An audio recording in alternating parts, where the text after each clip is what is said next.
والصلاة والسلام على خاتم الأنبياء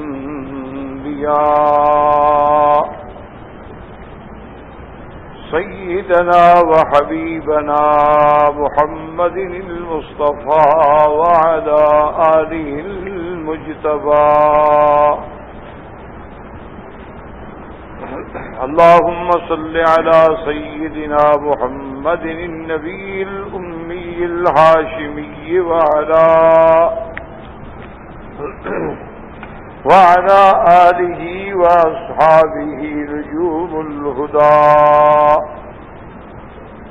أما بعد فقد قال الله تبارك وتعالى في القرآن المجيد والفرقان الحميد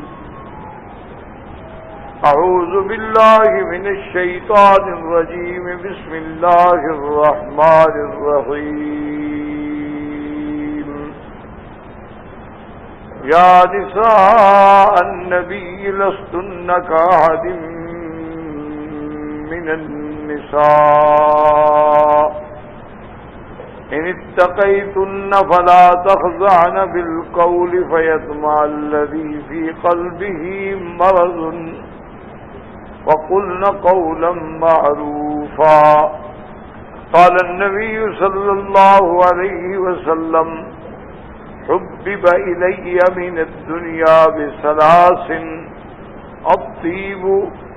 والمرأة الصالحة وقرة عيني في الصلاة أو كما قال رسول الله صلى الله عليه وسلم صدق الله العلي العظيم وصدق رسوله النبي الكريم ونحن على ذلك لمن الشاهدين ومن الشاكرين والحمد لله رب العالمين. برادران اسلام، واجب الاحترام بزرگوں، دوستوں، بھائیوں، عزیز نوجوانوں، الحمدللہ آپ کی اس مسجد مستشفیٰ میں جو سلسلہ دروس سیرت امہات المؤمنین کے ضمن میں جاری ہے، اس میں دروس سابقہ میں ہم نے سیدہ عائشہ صدیقہ بنت صدیق حبیب خدا زوجہ محمد مصطفیٰ المبرأۃ من السماء رضی اللہ تعالی عنہا کے بارے میں پڑھا.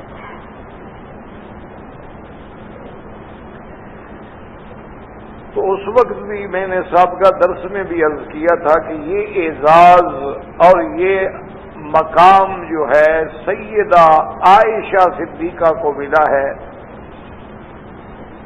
کہ جس کی سبب سے آیت تیمم نازل ہوئی اور حضور کی امت کو قیامت تک کے لیے راحت ملی. اور یہ قاعدہ ہے کہ جب کوئی آدمی کسی اچھے کام کی ابتدا کرتا ہے اس پہ قیامت تک عمل ہوگا، اس کو ثواب لکھا جائے. اسی طرح اگر کوئی آدمی نعوذ باللہ برے کام کی ابتدا کرتا ہے تو اس پر جب لوگ عمل کرتے رہیں گے تو قیامت تک اس پہ گناہ لکھا جائے. اسی لیے سرکار دو عالم رحمت دو عالم سیدنا محمد مصطفیٰ صلی اللہ علیہ وسلم نے فرمایا کہ اول من سن القتل قابیل،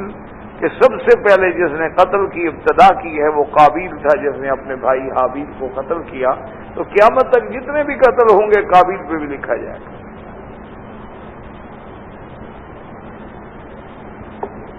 تو اسی طرح من سن سنتن حسنتن، کہ اگر کسی نے کسی اچھے کام کی ابتدا کی، مثلا ایک آدمی نے مسجد بنا دی ہے تو جب تک اس میں نماز پڑھی جائے گی اس کا ثواب لکھا جائے گا. اسی طرح کسی آدمی نے سینما گھر بنا دیا تو جب تک لوگ دیکھتے رہیں گے اس پر وبال لکھا جائے گا. تو سیدہ عائشہ صدیقہ رضی اللہ تعالی عنہا کے لیے یہ کتنا بڑا اعزاز ہے کہ حضور صلی اللہ علیہ وسلم کی امت کو اللہ نے اتنی بڑی نعمت سے نوازا اور سبب بھی عائشہ بنی کہ فَإِن لَّمْ تَجِدُوا مَاءً فَتَيَمَّمُوا صَعِيدًا طَيِّبًا، اگر پانی نہ ملے اور آپ نے نماز پڑھنی ہے، حدث اصغر ہے یا حدث اکبر، تیمم کرو۔ اسی طرح یہ شرف جو ہے سیدہ عائشہ کو ملا کہ جب آیت تخییر نازل ہوئی حضور صلی اللہ علیہ وسلم پر کہ آپ اپنی بیویوں کو اختیار دیں کہ وہ دنیا چنتی ہیں یا آخرت، تو سب سے پہلے حضور بی بی عائشہ کے پاس، تو سب سے پہلے اللہ اور اللہ کے رسول کو چننے والی بی بی عائشہ ہو، تو یہ شرف بھی اللہ نے بی بی عائشہ کو عطا کیا۔ اور اسی طرح یعنی بڑے بڑے صحابہ، بڑے بڑے تابعین، حتیٰ کہ مسروق تابعی فرماتے ہیں کہ افقہ الناس، اعلم الناس، کہ سب سے زیادہ دین کے سمجھنے والی، سب سے زیادہ علم رکھنے والی جو ہے وہ سیدہ عائشہ۔ اسی طرح حضرت زبیر نے اور حضرت عطاء بن ابی رباح نے بھی فرمایا کہ لو جمع علم النساء هذه الامه فيهن ازواج النبي صلی اللہ علیہ وسلم، کہ اگر ساری اس امت کا یعنی حضور کی امت کی جتنی عورتیں ہیں قیامت تک، اگر ان سب کا علم اکٹھا کیا جائے اور حضور کی ازواج مطہرات کو بھی اس کے اندر ہوں، تو علم عائشہ اکثر منہن، بی بی عائشہ کا علم ان سے بڑھ جائے گا۔ یعنی اندازہ فرمائیں کہ نساء هذه الامہ، یعنی اس امت کی پوری عورتیں۔ اب آپ خود اندازہ کریں کہ اس امت میں کتنی عالمہ، کتنی مفسرہ، کتنی محدثہ، کتنی فقیہہ، کتنی اولیاء اللہ، کتنی ولیہ، کتنی عورتیں پیدا ہوئی ہیں اور ہوں گی قیامت تک انشاءاللہ، لیکن انہوں نے کہا کہ نہیں، بی بی عائشہ کا علم جو ہے ان سے زیادہ۔ اسی لیے آپ دیکھیں کہ حضرت سیدنا معاویہ رضی اللہ تعالی عنہ جیسا آدمی کہتا ہے واللہ، کہتا ہے مجھے خدا کی قسم ہے کہ بی بی عائشہ جیسا خطیب، بی بی عائشہ جیسا فصیح اور بی بی عائشہ جیسا بلیغ اور بی بی عائشہ جیسا حفظ رکھنے والا میں نے نہیں دیکھا، کہ آپ کی خطابت، آپ کا انداز بیان اور آپ کی فصاحت اور آپ کی ادبیت کہ آدمی حیران ہو جاتا ہے۔ حضرت معاویہ جیسا آدمی کہتا ہے کہ میں نے بی بی عائشہ جیسا فصیح اور بلیغ اور حفظ رکھنے والا جو ہے نہیں دیکھا۔ تو یہ شرف بھی سیدہ عائشہ کا۔ اسی طرح آپ دیکھیں کہ بڑے بڑے صحابہ جن میں حضرت ابو ہریرہ ہیں، جن میں حضرت عبداللہ ابن عمر ہے، جس میں حضرت عبداللہ ابن عباس ہے، جن میں عمر ابن العاص ہے، جن میں خالد ابن زید ہے، اتنے بڑے بڑے صحابہ جو ہیں وہ آگے بی بی عائشہ سے مسائل پوچھتے ہیں رضی اللہ تعالی عنہ۔ تو اللہ نے آپ کو اتنا بڑا علم عطا فرمایا تھا، اتنا بڑا ذکا عطا فرمایا تھا کہ اتنے بڑے بڑے اجلہ صحابہ جو ہیں وہ بی بی عائشہ سے آ کے علم حاصل کر۔ اسی طرح علماء نے ایک اور بات بھی لکھی ہے، انہوں نے کہا کہ اللہ نے علم تو دیا ہے اور بی بی عائشہ رضی اللہ تعالی عنہا کا علم ایسا تھا کہ آپ نے اگر کوئی روایت بیان کی ہے تو اس کے ساتھ اسباب و علل بھی بیان کیے، اور آپ دیکھیں گے کہ بی بی عائشہ نے 2210 حدیثیں روایت کی ہیں حضور صلی اللہ علیہ وسلم، اور کسی بیوی نے اتنی بڑی روایات نقل نہیں کی، یعنی 2210 حدیثوں کی راویہ جو ہے وہ بی بی عائشہ ہے، اور ان میں تقریباً 1100 کے قریب تو وہ حدیثیں ہیں جن کو امام بخاری اور امام مسلم نے اپنی کتابوں میں لیا ہے، یعنی اس اعلیٰ درجے کی احادیث اور سند ہے کہ ان کو امام بخاری اور امام مسلم رحمۃ اللہ علیہ نے اپنی کتابوں میں دیا. لیکن پھر انداز روایت دیکھیں، علماء نے لکھا ہے، تابعین نے لکھا ہے، ائمہ نے لکھا ہے کہ یہ بی بی عائشہ کی شان تھی کہ جب بھی انہوں نے کوئی حدیث بیان کی تو اس کی اسباب و علل بھی ذکر کی. اسباب و علل ذکر کرنے کا کیا معنی یہ ہوتا ہے کہ مثلا اب حدیث ہے کہ جمعہ کے دن غسل کرنا جو ہے واجب ہے، تو اب یہ مختلف صحابہ سے روایت ہے. تو کسی نے کہا کہ غسل الجمعہ واجب علی کل محتلم، کہ ہر بالغ آدمی پر واجب ہے کہ جمعہ کا غسل کرے. کسی نے کہا کہ بھئی غسل جمعہ جو ہے ضروری ہے. کسی نے کہا کہ غسل جمعہ کرنے والے کے لیے بہت بڑا ثواب و اجر منزلت ہے. لیکن اسباب و علل پہ بحث نہیں کی گئی، یہ صرف بی بی عائشہ کی روایت میں کہ غسل جمعہ کیوں افضل ہے، غسل جمعہ کیوں ضروری ہے، اور غسل جمعہ کا حضور صلی اللہ علیہ وسلم نے کیوں حکم فرمایا. وہ فرماتی ہے کان الناس ینتابون من الاوالی، کہ اوالی سے اور دور دور سے صحابہ آتے تھے جمعہ پڑھنے کے لیے، اور گرمیوں کا موسم تھا اور موٹا جوٹا پہننے والے لوگ تھے، ان کے پاس کوئی ایسے نفیس کپڑے بھی نہیں تھے، کوئی سواریوں کا انتظام بھی نہیں تھا، پتھریلی زمینوں پہ سنگلاخ زمینوں پہ پیدل چل کے آتے تھے. تو وہ پسینے کی وجہ سے اور کپڑوں کے میلے ہونے کی وجہ سے ایک ایسی ہوا مسجد میں پیدا ہو جاتی تھی کہ جس کا برداشت کرنا مشکل تھا. تو اس لیے اللہ تبارک و تعالی نے اپنے نبی کی زبان سے حکم دیا کہ جمعہ کے دن غسل ضروری کہ ہر آدمی غسل کرے. تو اب یہ اسباب و علل بیان کرنا جو ہے یہ بھی عائشہ کی شان، ورنہ تو جمعہ کے غسل پہ یعنی حضرت عبداللہ بن عمر کی روایت ہے، ابھی سعید خدری سے روایت ہے اور بہت سارے صحابہ سے روایت ہے. لیکن یعنی اس انداز میں سمجھانا جو ہے کہ بھی یہ غسل کیوں ضروری تھا، یہ غسل کیوں ضروری رکھا گیا، اس کی وجہ کیا پیش آئی تھی. تو یہ بی بی عائشہ کی عادت مبارکہ ہے کہ جب بھی حدیث رسول صلی اللہ علیہ وسلم کو روایت کرتی ہیں تو اس کے اسباب و علل پر بھی بحث کرتی ہیں کہ اس کا سبب کیا ہے، اس چیز کی علت کیا ہے. اب مثلا اسی طرح آپ دیکھیں گے نماز کا مسئلہ، اس پہ جتنا بلاغت سے اور جتنا فقاہت سے بی بی عائشہ نے مسئلہ سمجھایا ہے اور کسی نے نہیں سمجھا. بی بی عائشہ صدیقہ فرماتی ہے کہ نماز جب فرض ہوئی ہے تو فرض ہی 2 رکعت تھی، یعنی ابتداء فرضیت میں جب نماز فرض ہوئی تو اللہ تبارک و تعالی نے ہر نماز، چاہے ظہر ہے، چاہے فجر ہے، چاہے عصر ہے، عشاء ہے، ہاں مغرب 3 تھی، تو فرض ہی 2 رکعت ہوئی. پھر 2 رکعت اللہ پاک نے اس میں اور حکم دیا کہ اب 2 رکعت اور ملائیں، تو 2 رکعت، لہذا ظہر 4 رکعت ہو گئی،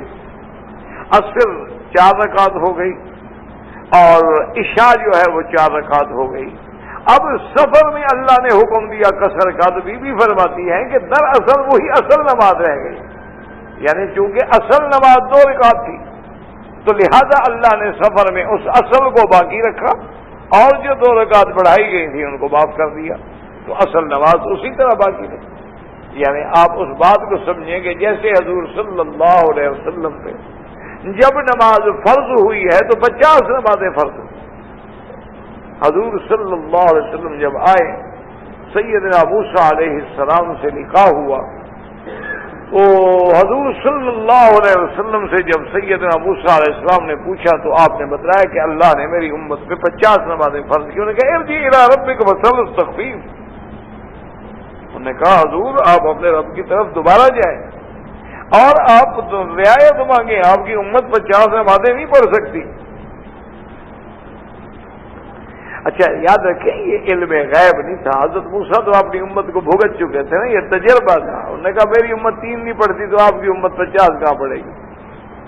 تو یہ علم نہیں، یہ تجربہ تھا، اس سے علم غیب کا کوئی واسطہ نہیں ہوتا. تو ارجع الی ربک واسألہ التخفیف، حضور گئے، اللہ نے 5 معاف کر دی. واپس آئے، انہوں نے کہا یا رسول اللہ 45 بھی نہیں پڑھے. 39 نمازیں بھی نہیں ادا کر سکتے، بہت مشکل ہے، آپ پھر رعایت مانگیں۔ تو حضور مانگتے رہے، اللہ رعایت دیتے رہے دیتے رہے دیتے رہے، حتیٰ کہ 5 نمازیں رہ گئی۔ تو اللہ تبارک و تعالی نے یہ بھی ارشاد فرما دیا کہ لا یبدل القول لدی، کہ محمد مصطفیٰ میرے فیصلے نہیں بدلا کرتے، میرا حکم تو وہی 50 کا رہے گا، لیکن آپ کی امت 5 پڑھے گی، لکھیں گے ہم 50، کہ من جاء بالحسن فلہ عشر امثالھا، کہ ایک پر 10 گنا نیکیوں کا اجر جو ہے اللہ کا وعدہ ہے۔ لہذا آپ کی امت جو ہے تو گویا اصل تو وہی 50 والی بات رہ گئی، ہم پڑھتے 5 ہیں لیکن لکھی 50 جاتی ہے۔ تو اب یہ بات بی بی عائشہ نے سمجھائی کہ اصل نماز تھی ہی 2 رکعت، پھر اس کو اضافہ کیا گیا تو 4 رکعت ہو گئی، اور پھر سفر میں وہ اصل رہ گئی، یعنی اللہ نے حکم دے دیا کہ اضافہ ختم کر دو اور اصل نماز جو ہے 2 رکعت اس کو باقی رکھو۔ اچھا، پھر آپ کی فقہ تفقہ کو دیکھیں کہ آپ نے کتنی بڑی بات کی۔ تو ایک بی بی نے پوچھا، اس نے کہا کہ سیدہ تو مغرب کی 3 رکعت کیوں رہی؟ تو اس میں نہ تو اضافہ کیا گیا اور نہ کمی کی گئی۔ تو بی بی عائشہ صدیقہ نے فرمایا کہ مغرب کی نماز تو وتر النہار ہے، یہ تو دن کے وتر ہیں، تو جیسے رات کے وتر 3 ہوتے ہیں اسی طرح دن کے وتر بھی 3 رہے۔ حضور صلی اللہ علیہ وسلم نے ان کو فرمایا ہے کہ وتر النہار ہے، اور یہ بھی ایک دلیل ہے امام ابو حنیفہ رحمۃ اللہ علیہ کی کہ جیسے مغرب کی نماز میں 3 رکعتیں ملا کے پڑھتے ہیں، اسی طرح وہ وتر میں بھی 3 رکعتیں ملا کے پڑھتے ہیں، اور جیسے مغرب کی نماز میں 2 رکعت پہ بیٹھ کے پھر 1 رکعت کے لیے کھڑے ہوتے ہیں، اسی طرح احناف جو ہیں وتر میں بھی 2 رکعت پہ بیٹھ کے 1 رکعت کے لیے کھڑے ہوتے ہیں۔ تو بہرحال اس کو وتر النہار کہا گیا۔ تو بی بی اب وہ ایک آدمی نے سوال کیا بی بی سے، انہوں نے کہا کہ سیدہ آپ دیکھیں صبح کا وقت جو ہے بڑا فضا وقت ہے، بڑا سہانا وقت ہے۔ ہاں جو منحوس ہیں سوئے ہوئے ہیں ان کے لیے تو کیا سہانا ہے، ان کے لیے تو وہ شیطان کے آغوش میں سو رہے ہوتے ہیں، نمازوں سے محروم ہوتے ہیں، اللہ کے ذکر سے محروم ہوتے ہیں۔ لیکن جن کو اللہ صبح کی نماز نصیب کرتے ہیں تو ان قرآن الفجر کانا مشہودا، یہ تو وقت ایسا ہے کہ رات والے ملائکہ جانے کے لیے تیار کھڑے ہیں، دن والے آ چکے ہیں، اور صبح کا وقت ہے، جہاں فضا ہے، ٹھنڈک ہے، یعنی ایک ایسی چیز ہے کہ اس وقت ہر آدمی محسوس کرتا ہے ایک راحت کو۔ تو چاہیے تو یہ تھا کہ صبح کی نماز کو 4 رکعت کیا جاتا، لیکن ظہر میں تو 4 رکعت ہوئی، لیکن فجر کی نماز کو 4 رکعت نہیں بنایا گیا۔ تو بی بی نے فرمایا کہ تو آپ لوگوں کو یہ پتہ نہیں ہے کہ صبح کی نماز میں تو طوال المفصل لمبی صورتیں پڑھی جاتی ہیں، وہ رہی تو 2 رکعت لیکن قرات لمبی ہو گئی، ظہر میں تھی تو 4 رکعت لیکن قرات مختصر ہو گئی۔ تو اللہ نے تو انصاف فرمایا، عدل فرمایا اللہ نے۔ تو یعنی نماز کے مسئلے کو جس طرح سیدہ عائشہ صدیقہ رضی اللہ تعالی عنہا نے حل فرمایا اور جس طرح سمجھایا اور حضور کی امت کو سمجھا اور سمجھایا، اس طرح کی کوئی مثال نہیں۔ تو یہ ان کے تفقہ کا کمال تھا کہ آپ کی ہر چیز پہ ایک نظر تھی، اور حدیث رسول سے جو استنباط ہوتے تھے اور جو اس کا لم تھا اور جو اس کا مفہوم تھا وہ اس کو حاصل کرتے۔ اسی لیے آتا ہے کہ ایک دفعہ ایک سائلہ نے سوال کیا، تو بی بی عائشہ صدیقہ کے پاس خدا کی شان قدرت کی طرف سے گھر میں کچھ نہیں تھا، انگور کا ایک دانہ پڑا تھا، تو آپ نے وہ ایک دانہ اٹھا کے دے دیا۔ تو وہ لینے والے کو تھوڑا سا احساس ہوا کہ اب ایک انگور کے دانے سے کیا ہوگا، تو آپ نے فرمایا اچھا تم اس کو حقیر سمجھ رہے ہو، تمہیں نہیں پتا کہ اس انگور کے ایک دانے میں کتنے ذرات ہیں، اور اللہ پاک تو ایک ایک ذرے پہ اجر دیں گے۔ فَمَن يَعْمَلْ مِثْقَالَ ذَرَّةٍ خَيْرًا يَرَهُ وَمَن يَعْمَلْ مِثْقَالَ ذَرَّةٍ شَرًّا يَرَهُ، اس میں کتنے ذرات ہیں تمہیں پتا ہے؟ تو اس کو تو حقیر نہیں سمجھنا چاہیے۔ تو یعنی قرآن پاک کی آیت کو منطبق کرنا اور اس کو سمجھنا، یہ سیدہ عائشہ رضی اللہ تعالی عنہا کی قرآن دانی تھی کہ آپ نے قرآن کے مسائل پر بھی بڑی ماشاءاللہ عجیب ابحاث فرمائی۔ اسی طرح ایک دفعہ سوال ہوا کہ قرآن پاک کہتے ہیں وَإِنْ خِفْتُمْ أَلَّا تُقْسِطُوا فِي الْيَتَامَىٰ فَانكِحُوا مَا طَابَ لَكُم مِّنَ النِّسَاءِ مَثْنَىٰ وَثُلَاثَ وَرُبَاعَ وَإِنْ خِفْتُمْ أَلَّا تَعْدِلُوا فَوَاحِدَةً کہ اللہ نے فرمایا کہ اگر تم ڈرتے ہو کہ اللہ تقسطوا فی الیتامی کہ یتیم لڑکیوں کے بارے میں عدل نہیں کر سکو گے، فَانْكِحُوا مَا طَابَ لَكُم مِّنَ النِّسَاءِ اللہ تمہیں اجازت دیتے ہیں کہ عورتوں میں سے 2-2 3-3 4-4 شادیاں کر لو۔ تو کسی نے پوچھا کہ بی بی عائشہ یتیم لڑکیوں کا اور آدمی کو 4 شادیاں کرنے کی اجازت کا آپ اس میں کیا تعلق ہے؟ کہ اللہ پاک نے پہلی آیت میں تو فرمایا ہے کہ یتیموں کے بارے میں، اور آگے فرماتے ہیں کہ فَانْكِحُوا مَا طَابَ لَكُم مِّنَ النِّسَاءِ مَثْنَىٰ وَثُلَاثَ وَرُبَاعَ وَإِنْ خِفْتُمْ أَلَّا تَعْدِلُوا فَوَاحِدَةً تو بی بی صاحبہ نے فرمایا کہ تم نے سمجھا نہیں اللہ کے قرآن کو، اصل بات یہ تھی کہ لوگوں کے پاس یتیم بچیاں ہوتی تھی تو وہ لوگ ظلم کرتے تھے ان یتیم لڑکیوں کو، وہ یہ سمجھتے تھے کہ جیسے میراث میں ہمیں باقی جائیداد بھی دی ہے نا، یہ لڑکیاں بھی میراث میں کوئی ہماری جائیداد ہے، ہم چاہیں تو اپنے لیے رکھ لیں، ہم چاہیں جس سے چاہیں شادی کر لیں، ہم چاہیں ان کو بیچ ڈالیں، ہم چاہیں ان کو بغیر حق المہر بغیر کچھ دیے ہوئے ہمارے گھر میں تو ویسے رہتی ہیں نا، ٹھیک ہے بیوی بنا لیں۔ تو اللہ نے فرمایا کہ نہیں، اگر تم عدل و انصاف نہیں کر سکتے ہو تو خبردار تم اور جگہ پہ میں نے تمہیں اجازت دی ہے کر لو، یتیم بچیوں میں کیوں ظلم کرتے؟ اگر یتیم لڑکی سے تم نے شادی کرنی ہے تو پھر حقوق کے مطابق کرو، شادی کرنی ہے تو معروف کے مطابق کرو، شادی کرنی ہے تو اس کو حق المہر اور اس کے نفقات اور اس کے حقوق جو ہیں وہ سارے کے سارے ادا کرو۔ یہ نہ سمجھو کہ یہ مال متروکہ ہے اور ہمیں مل گیا ہے، ہمارے قبضے میں ہے، ہم جو چاہیں کر دیں۔ اس لیے اللہ تبارک و تعالی نے ان کو فرمایا کہ یتیم بچیوں پہ ظلم نہ کرو، میں نے تمہارے لیے اور امت میں راستہ کھولا ہوا ہے کہ تم چاہو تو 1 شادی کر لو، 2 کر لو، 3 کر لو، 4 کر لو۔ تو سیدہ عائشہ صدیقہ رضی اللہ تعالی عنہا سے یعنی بڑے بڑے اجلاء صحابہ بھی آ کے پوچھتے تھے کہ سیدہ اس آیت کا مفہوم کیا ہے، اس آیت کے احکام کے اسباب و علل کیا ہیں، اور یہ مقام بھی اللہ تبارک و تعالی نے سیدہ عائشہ کو عطا فرمایا۔ اور اسی طرح آپ دیکھیں کہ سیدہ عائشہ کا علم جو ہے صرف قرآن و حدیث تک محدود نہیں تھا، یعنی قرآن میں، حدیث میں، فقہ میں، انساب میں، عرب کا نسب، اور علم تاریخ میں، ادب میں، اور شعر و شاعری میں۔ اسی لیے آپ دیکھیں کہ بی بی عائشہ پر جب قصہ افک ہوا، تہمت کے مسئلے پر زندگی انشاءاللہ تو بھی بیان ہوگا انشاءاللہ، تو آپ دیکھیں کہ اس وقت جب آپ بیمار ہیں، پریشان ہیں، غمگین ہیں، یعنی اٹھنے کی سکت نہیں ہے، چلنے کی سکت نہیں ہے، حضور صلی اللہ علیہ وسلم کا آپ سے بے اعتنائی ہے، لیکن اس وقت بھی ادبیت کا یہ عالم ہے کہ فرماتی ہیں کہ ما اکتحل العین النوم، میں نے آنکھوں کو نیند کا سرما نہیں ڈالا، یعنی نیند نہیں آئی۔ تو نیند کو نہ آنے کو اکتحال کے لفظ سے استعمال کرنا آج تک کسی ادیب نے استعمال نہیں کیا۔ اسی لیے ایک بہت بڑے ادیب نے، بہت بڑے شاعر نے قرآن سنانا، تو اصحاب کہف کا جب واقعہ آیا کہ اللہ فرماتے فَضَرَبْنَا عَلَىٰ آذَانِهِمْ، ہم نے ان کے کانوں کو بند کر دیا،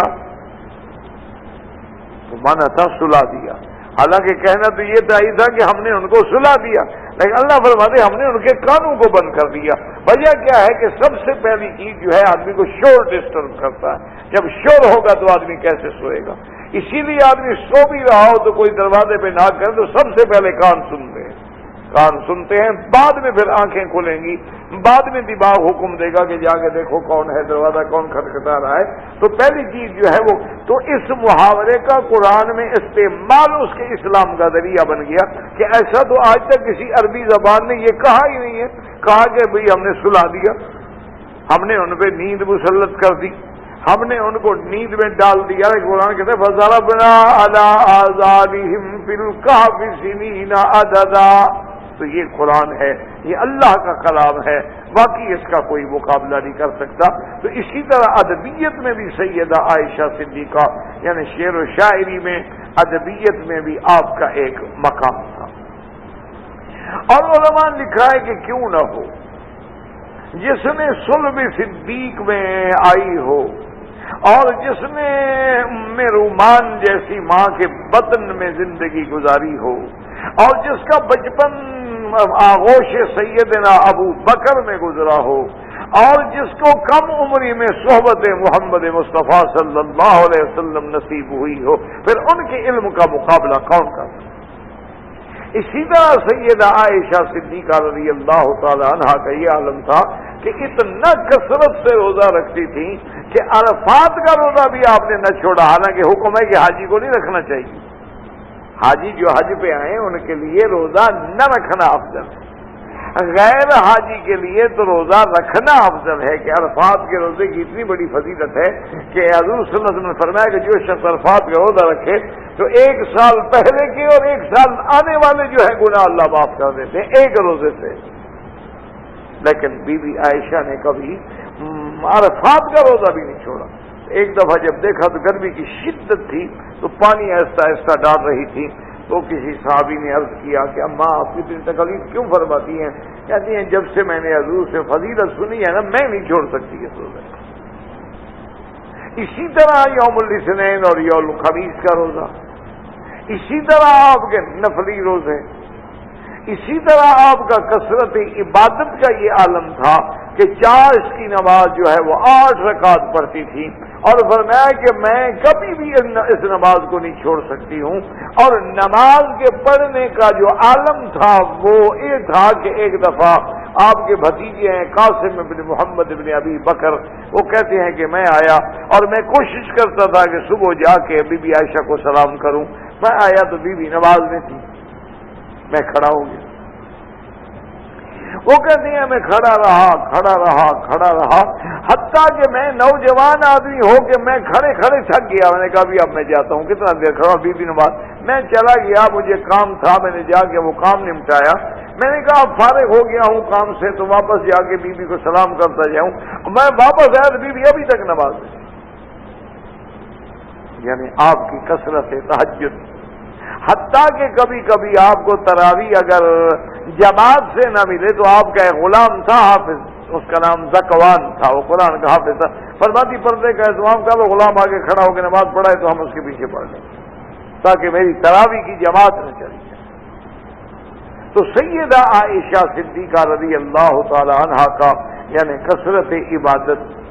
آپ کا کثرت روزہ رکھنا، آپ کا کثرت تہجد، اور آپ کی فصاحت اور آپ کی بلاغت اور آپ کا مقام جو ہے وہ سچی بات ہے کہ کسی کو نہیں مل سکا۔ اسی لیے حضرت امام مالک رحمت اللہ علیہ یعنی امام دار الہجرہ، اتنا بڑا آدمی، اللہ تبارک و تعالیٰ ان کی قبروں پہ کروڑوں رحمتیں فرمائے، وہ جب بھی روایت بیان فرماتے مثلا عبداللہ بن عباس رضی اللہ تعالیٰ عنہ، نبی حریرہ رضی اللہ تعالیٰ عنہ، لیکن جب بی بی عائشہ سے روایت آتی فرماتے ان عائشہ الصدیقہ بنت الصدیق زوجۃ النبی المصطفى المبرأۃ من السماء رضی اللہ تعالی عنہا۔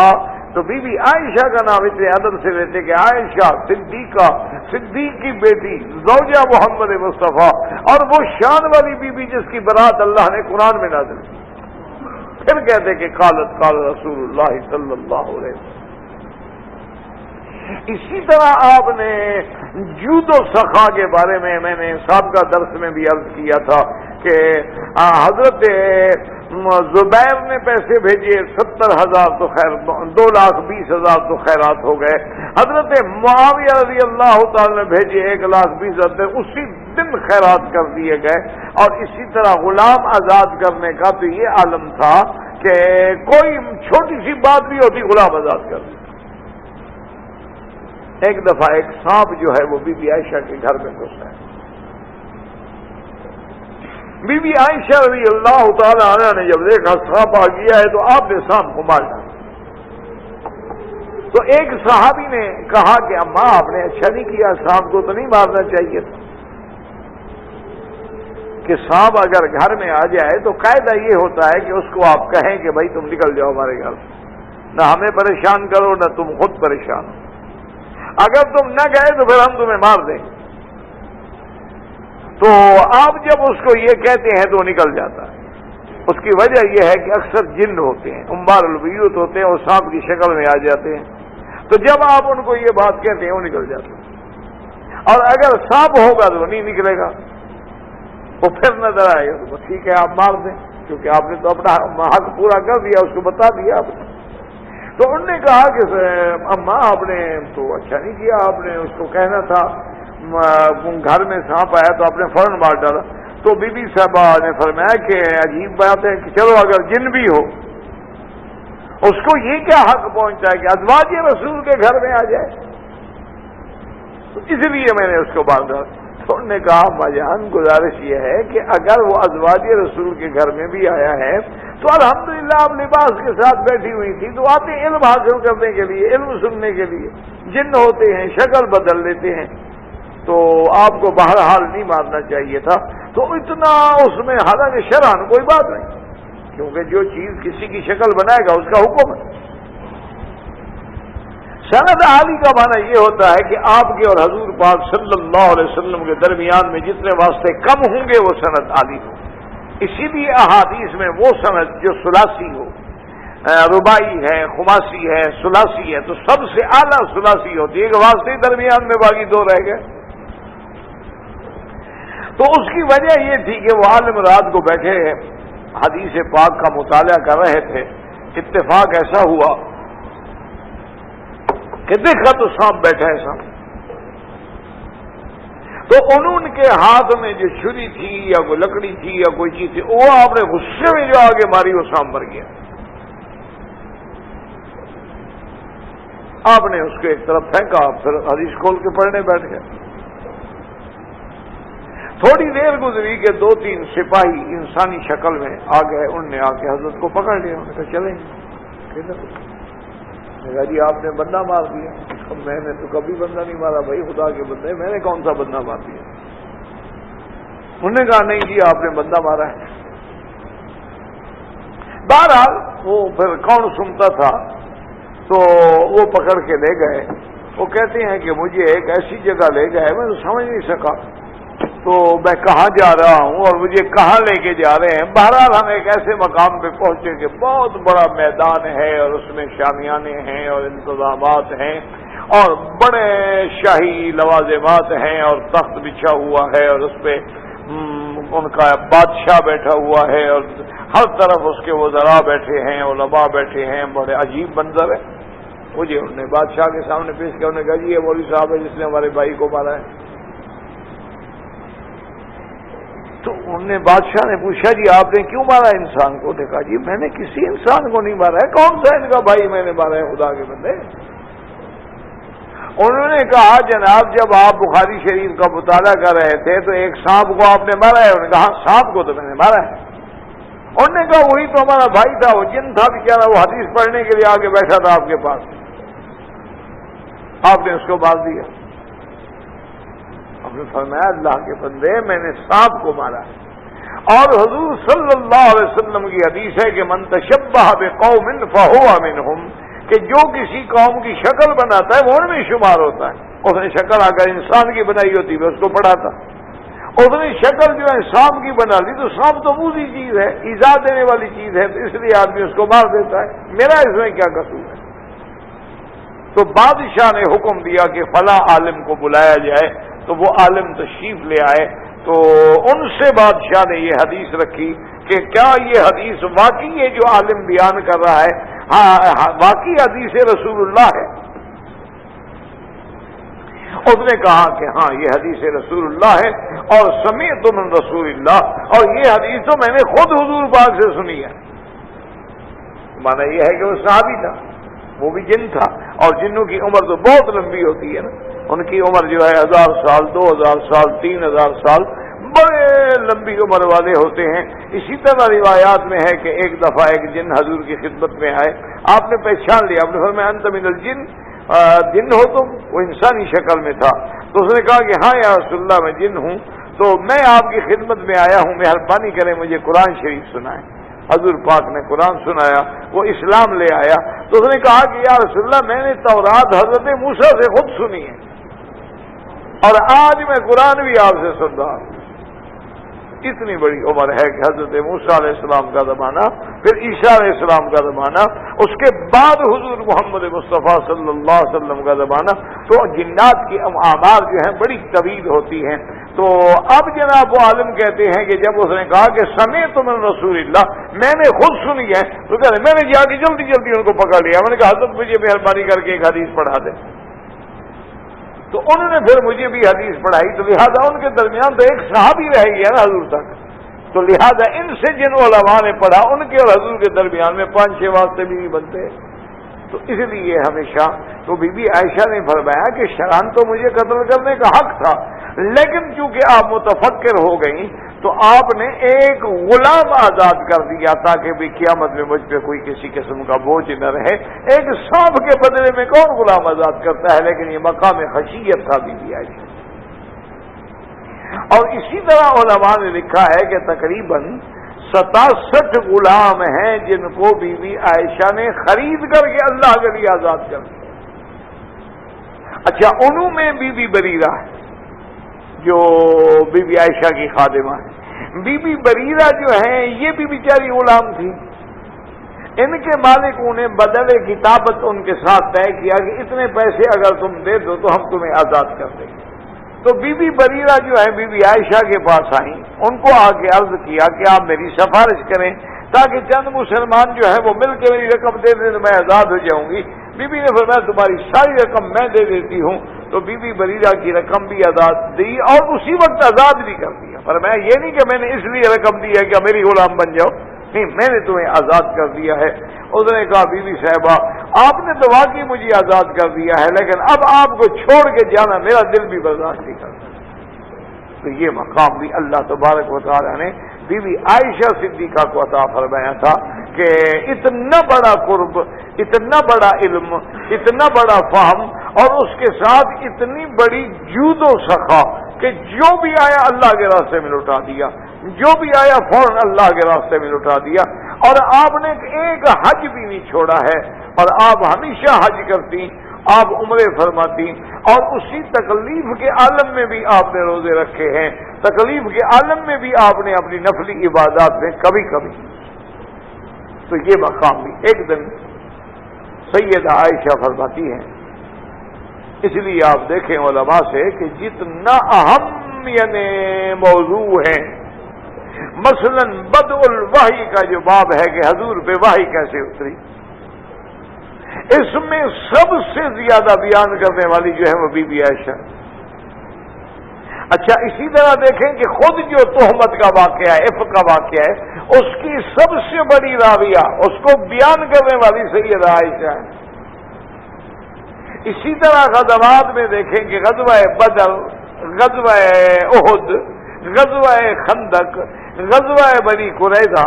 غزوہ مریسی، غزوہ بنی المصطلق، یہ جتنے غزوات ہیں ان پر سب سے زیادہ تسلی اور سب سے زیادہ تفصیل سے حدیث بیان کرنے والی بی بی عائشہ ہے۔ اسی طرح ہجرت رسول عربی صلی اللہ علیہ وسلم، اسی طرح فتح مکہ کے بعد حضور کا خواتین سے بیعت کرنا، ان تمام روایات کی بیان کرنے والی کون ہے؟ بی بی عائشہ رضی اللہ تعالی عنہ۔ تو یہ آپ کے کمال حفظ کی اور کمال علم کی ذریعے۔ اسی طرح بی بی عائشہ صدیقہ فرماتی ہیں کہ میں نے ایک دفعہ خواب دیکھا، اور وہ خواب میں نے ایسے دیکھا کہ آسمان سے چاند اترتا ہے اور میرے حجرے میں آتا ہے، اور آنے کے بعد وہ حجرے میں ہی غائب ہو جاتا ہے۔ چاند آسمان سے اترا، حجرے میں آیا، چھپ گیا، تھوڑی دیر گزری ایک اور چاند آیا، وہ بھی میرے حجرے میں چھپ گیا. تھوڑی دیر گزری ایک اور چاند آیا, وہ بھی میرے حجرے میں چھپ گیا. تو بی بی عائشہ فرماتی ہیں کہ میں نے سوچا کہ بھئی یہ کیا خواب. اور ویسے یاد رکھا کریں کہ جتنا آدمی باصلاح ہوتا ہے, یعنی اعمال صالحہ والا ہوتا ہے, ان کے خواب بھی اتنے سچے ہوتے ہیں. اسی طرح جو خواب آدمی تہجد کے اوقات میں صبح کے آخر میں دیکھتا ہے, تقریباً وہ خواب بھی سچے ہوتے ہیں. بی بی عائشہ فرماتی ہیں کہ اس خواب دیکھنے کے بعد مجھے تعبیر کے بارے میں فکر ہوا, تو میں نے اپنے ابا سیدنا ابی بکر رضی اللہ تعالی عنہ کی خدمت میں اپنا خواب پیش کیا. اور اسی کے ساتھ ایک مسئلہ سمجھ لیا کریں کہ اگر آپ خواب دیکھیں, اگر وہ خواب ڈراؤنا ہے, خواب میں آپ نے دیکھا کوئی بلا ہے, کوئی مجھے کھا رہی ہے, کوئی سامنے میرے پیچھے بھاگ رہا ہے, فلان ہے, یعنی کوئی ایسا خوفناک ہے, تو اس خواب کو بیان نہ کریں. جب آپ کی نیند کھلی ہے نا, اسی وقت آپ 3 دفعہ لا حول ولا قوت الا باللہ العلی العظیم پڑھ کے تھوک دیں, لا حول ولا قوت الا باللہ العلی العظیم, اور اپنی کروٹ بدل کے سو جائیں. یعنی اگر آپ دائیں میں سو رہے تھے تو اب بائیں پہ سو جائیں, اگر آپ بائیں سو رہے تھے تو اب دائیں پہ سو جائیں. اس خواب کو کبھی کسی کو ذکر نہ کریں,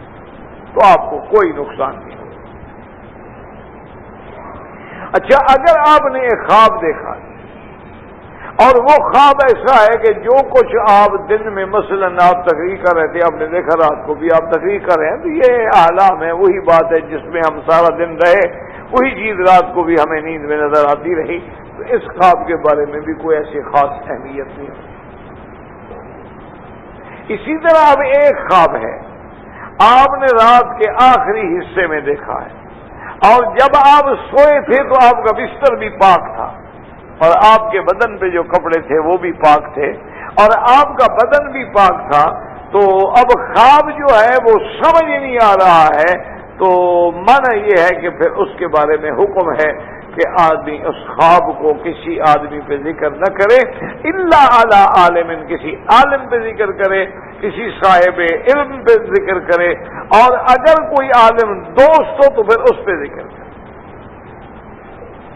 کیونکہ حضور صلی اللہ علیہ وسلم نے فرمایا کہ رؤیا علی رجل طائر ما لم يعبر, کہ خواب ایک ایسی چیز ہے کہ گویا وہ ایک پرندے کے پاؤں پہ رکھا ہوا ایک دانہ ہے, بس تعبیر ہوئی اور واقع ہو گیا. تو اگر آپ کسی جاہل کو بتائیں گے تو جیسے مرضی آئے گی تعبیر دے ڈالے گا نا, پتہ نہیں اس کے منہ سے کیا نکل جائے. لیکن جب آپ کسی عالم کو بتائیں گے تو عالم دیکھے گا کہ بھئی اچھا اس خواب میں اس کے حق میں بہتری نہیں ہے, لیکن پھر بھی وہ تعویل کر کے ایسے انداز میں بات کرے گا کہ آپ کو نقصان نہ ہو. اس لیے خواب جو ہیں ان کے بارے میں بھی احکام ہوتے ہیں, اور اس کی تعبیر جو ہے یہ بھی ایک علم ہے. جیسے ایک آدمی محمد بن سیرین رحمۃ اللہ علیہ کی خدمت میں آئے, انہوں نے کہا کہ جی میں نے خواب دیکھا ہے کہ میری جو چارپائی ہے جہاں میں سو رہا تھا اس کے نیچے ایک بہت بڑا لگن ہے, تھال ہے, تو وہ انگاروں کا بھرا ہوا اور انگارے دہک رہے. مجھے حدت بھی محسوس ہوئی, گرمی بھی محسوس ہوئی, اور نیند بھی کھل گئی.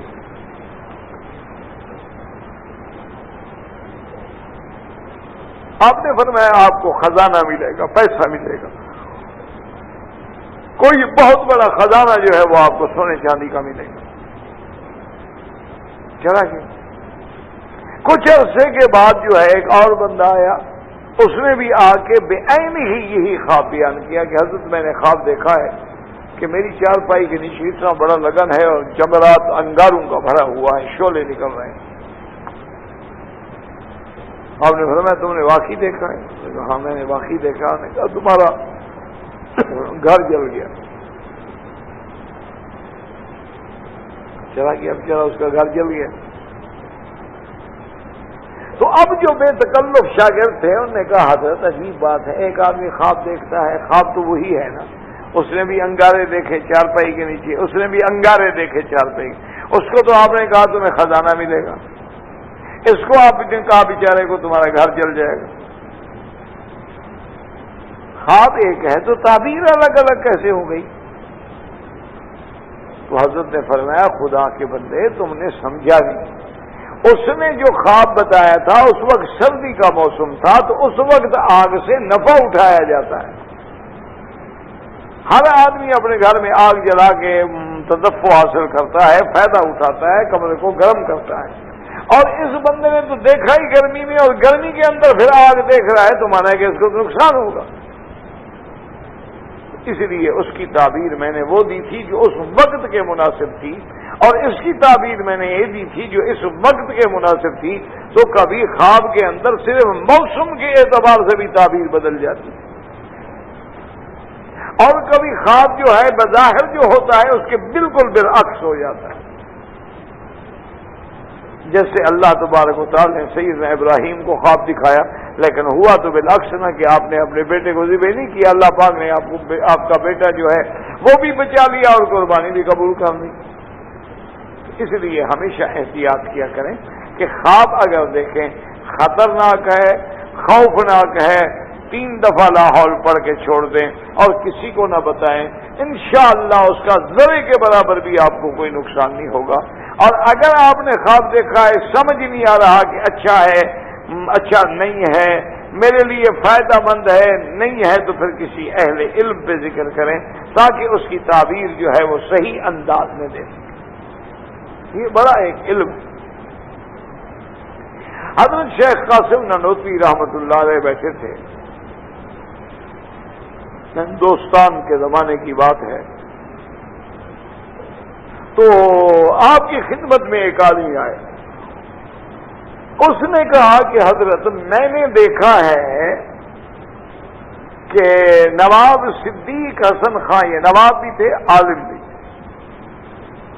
اور مسلکن اہل حدیث رحمت اللہ علیہ، بہت بڑا نواب بھی تھا اور بہت بڑا علم بھی تھا، اور بڑی کتابیں تالیفات ہیں آپ کی، اور بڑے بڑے علماء آپ کے قریب رہے۔ تو انہوں نے کہا کہ حضرت میں نے خواب دیکھا ہے کہ نواب صدیق حسن خان مصلی پہ آگے ہیں اور حضور محمد مصطفیٰ پیچھے کھڑے ہیں۔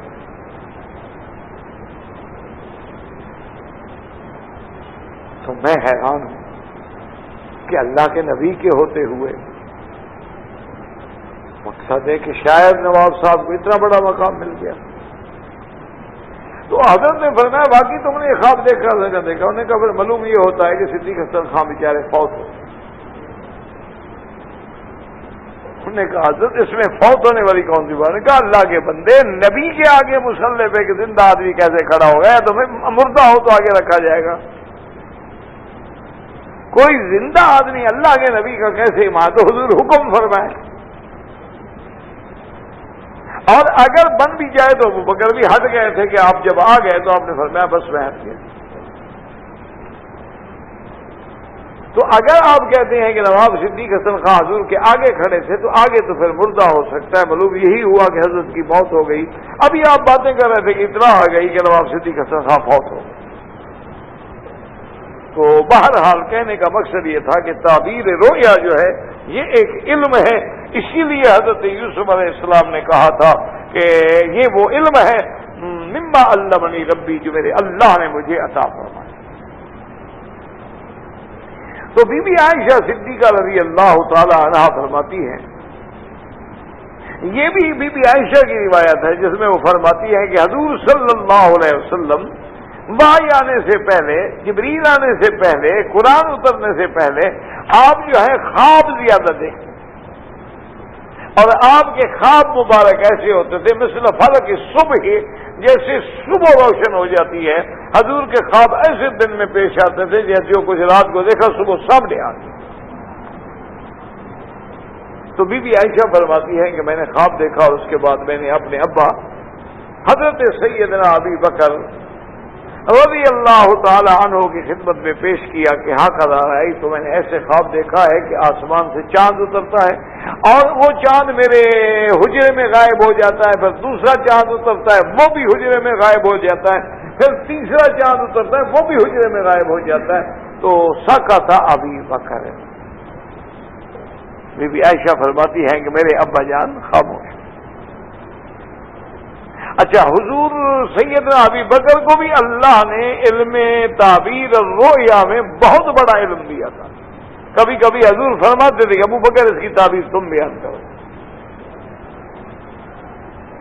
تو بی بی فرماتی ہیں فسکت ابی، میرا ابا خاموش ہو گئے۔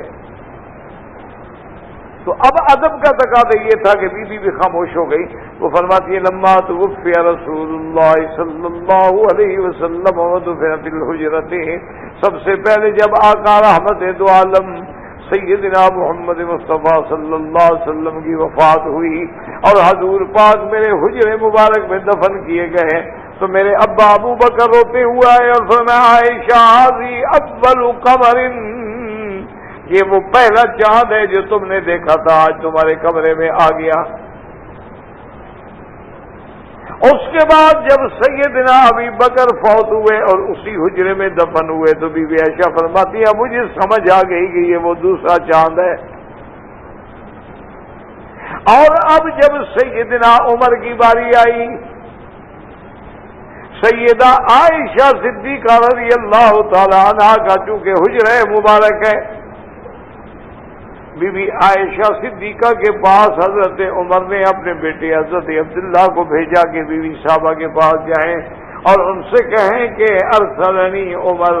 مجھے عمر نے بھیجا ہے، اذن لینا چاہتا ہے، اگر آپ اجازت دیں تو ان کو روضہ مبارک میں حضور کے پہلو میں دفن کر دیا جائے۔ ادب دیکھیں۔ اور اس کے بعد ایک روایت میں یہ بھی آتا ہے کہ حضرت امیر المؤمنین سیدنا ابی بکر رضی اللہ تعالیٰ عنہ نے اپنے بیٹے سے فرمایا کہ لا تقل لہ امیر المؤمنین، بی بی عائشہ کے دروازے پہ جب جانا یہ نہ کہنا کہ مجھے امیر المؤمنین نے بھیجا ہے، کہنا ارسلنی عمر، مجھے عمر نے بھیجا ہے، کیونکہ اب میری موت قریب آ گئی ہے، اب میں خلیفۃ المسلمین یا امیر المؤمنین نہیں ہوں۔ اور ادب کا بھی تقاضا یہ ہے کہ امہات المؤمنین کے دروازے پہ کھڑے ہو کے یہ کہا جائے کہ مجھے بادشاہ نے بھیجا ہے، مجھے خلیفہ وقت نے بھیجا ہے، کہا نہیں سیدھی بات کرو مجھے عمر نے بھیجا ہے بس۔ اور اگر بی بی اجازت دے دیں تو بی بی صاحبہ فرماتی ہیں کہ جب عبداللہ نے آ کے مجھے بتلایا تو میں حضرت عمر کے فراق میں، حضرت عمر کی موت کے غم میں بیٹھی رو رہی تھی۔ میں نے کہا کہ عبداللہ جا کے اپنے ابا سے کہہ دو ابشر، میں نے یہ جگہ تو اپنے لیے رکھی تھی لیکن تم نے مانگ لی ہے تو میں اب تمہارا حق اپنی ذات سے بھی زیادہ سمجھتی ہوں، لہذا تجھے دفن کیا جائے روضہ رسول اللہ میں۔ تو یہ مقام جو ہے بی بی عائشہ نے چھوڑا ہے حضرت عمر کے لیے رضی اللہ تعالی عنہا کہ بی بی عائشہ اپنی ذات کو آپ نے ترجیح نہیں دی لیکن حضرت عمر کو ترجیح دے دی۔ آپ نے فرمایا کہ تم دفن ہو سکتے۔ اور حضرت عمر کا احتیاط بھی دیکھو کہ بعض روایات میں یہ آتا ہے کہ جب آئے حضرت عبداللہ آ کے خوشخبری دی کہ بی بی نے اجازت دے دی ہے، آپ نے فرمایا کہ میری بات سنو کہ جب مجھے غسل دے دو، جب مجھے کفن پہنا دو، جب مجھے جنازے کے لیے لے کے چلو تو ایک دفعہ پھر بھی بی بی عائشہ سے پوچھ لینا، ہو سکتا ہے انہوں نے رعایت کر دی ہو کہ شاید حضرت عمر جو ہے بچ جائیں، اس وجہ سے رعایت کر دی ہو، میری موت کے بعد بھی اذن لیں۔ تو آپ نے اذن دیا۔ تو آج جو شیخین یعنی سیدہ عائشہ کے حجرے میں دفن ہے تو یہ بھی شرف ہے بی بی عائشہ کا کہ اسی حجرے کو اللہ نے مزار محمد مصطفیٰ بنایا اور قیامت تک جہاں درود و سلام کی بارش ہوتی رہتی ہے، اور وہی سیدنا ابو بکر آئے اور وہی سیدنا عمر رضی اللہ تعالی عنہ دفن ہوئے، تو یہ شرف جو ہے یہ بھی اللہ نے بی بی عائشہ کو عطا فرمایا۔ اسی لیے علماء نے لکھا ہے کہ آپ دیکھیں کہ اتنا بڑا مقام اس لیے ہمیشہ بی بی عائشہ فرماتی تھی کہ میں اپنی باقی سوکنوں پہ، باقی ازواج رسول پہ اللہ نے جو مجھے فضیلت دی ہے نا وہ کسی کو نہیں۔ فرمایا بی بی نے کہ ایک تو اللہ نے مجھے یہ فضیلت دی کہ کانا یومی، جس دن حضور کی وفات ہوئی وہ دن بھی میرا تھا، ورنہ حضور صلی اللہ علیہ وسلم یعنی مرض الوفات ہیں، لیکن عدل و انصاف کا یہ عالم ہے کہ حضور فرماتے تھے کہ روزانہ جس بی بی کا حق بنتا ہو مجھے ان چارپائی پہ اٹھا کے بھی اسی کے گھر میں پہنچاؤ۔ لیکن جب انہوں نے اجازت دے دی سب بیویوں نے تو حضور بی بی عائشہ کے گھر میں آ گئے تو فرماتی ہے کہ خدا کی شان دیکھیں کہ سب بیویوں نے اجازت دے دی تھی، لیکن وہ جب وفات کرتے ہیں وہ قدرتاً دن بھی میرا تھا، یعنی میرا حق تھا۔ اور اس کے بعد فرماتی ہے فی حجرتی، حجرہ بھی میرا تھا۔ اور اس کے بعد فرماتی ہیں سیدہ عائشہ یہ شرف بھی مجھے ملا ہے کہ حضور صلی اللہ علیہ وسلم کا سر مبارک میرے سینے پہ رکھا ہوا تھا، ما بین ساری و نہری، میرے سینے پہ حضور کا سر مبارک ہے۔ اور بی بی عائشہ فرماتی ہے کہ یہ شان بھی مجھے ملا ہے کہ آخر ما دخل فی رسول اللہ صلی اللہ علیہ وسلم، کہ سب سے آخری چیز جو حضور کے منہ مبارک میں داخل ہوئی ہے وہ لعاب ہے بی بی عائشہ کا۔ اس کی وجہ یہ تھی کہ بی بی فرماتی ہیں کہ جاء رجل، اور ایک میں ہے کہ محمد ابن ابی بکر، میرے بھائی ابی بکر کے بیٹے محمد آئے، ان کے ہاتھ میں مسواک تھا، فنظر الیہ رسول اللہ صلی اللہ علیہ وسلم، حضور نے بڑے شوق سے دیکھا مسواک کی طرف۔ بی بی عائشہ رازدار نبوت ہے، سمجھ گئی کہ حضور کو مسواک کی ضرورت ہے۔ بی بی فرماتی ہے میں نے ان کے ہاتھ سے لے لیا، میں نے اس کو اچھی طرح سے دھویا، صاف کیا اور حضور کی خدمت میں پیش کیا۔ حضور پاک نے اشارہ کیا کہ عائشہ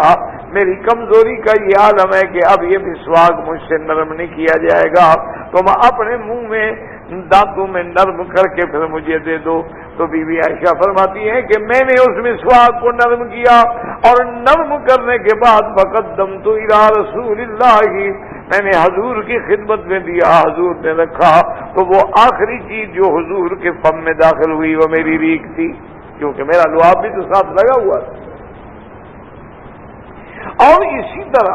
سیدہ عائشہ صدیقہ رضی اللہ تعالیٰ عنہ فرماتی ہیں کہ اللہ تبارک و تعالیٰ نے یہ شرف بھی مجھے بخشا ہے کہ دن بھی میرا ہو اور نوبہ بھی میرا ہو اور بستر بھی میرا ہو، حجرہ بھی میرا ہو، اور سب سے آخر میں حضور صلی اللہ علیہ وسلم کو مسواک پیش کرنے والی بھی بی بی عائشہ ہو۔ اور اللہ تبارک و تعالیٰ نے جو بہترین بقا منتخب کیا محمد مصطفیٰ کے لیے کہ حضور کی قبر مبارک بھی وہی بنے، روضہ مبارک بھی وہی بنے، تاکہ قیامت تک صلاۃ و سلام کی بارش بھی ہوتی رہے، تو یہ مقام بھی بی بی عائشہ۔ اچھا اب دیکھیں بی بی عائشہ کا تقویٰ کتنا،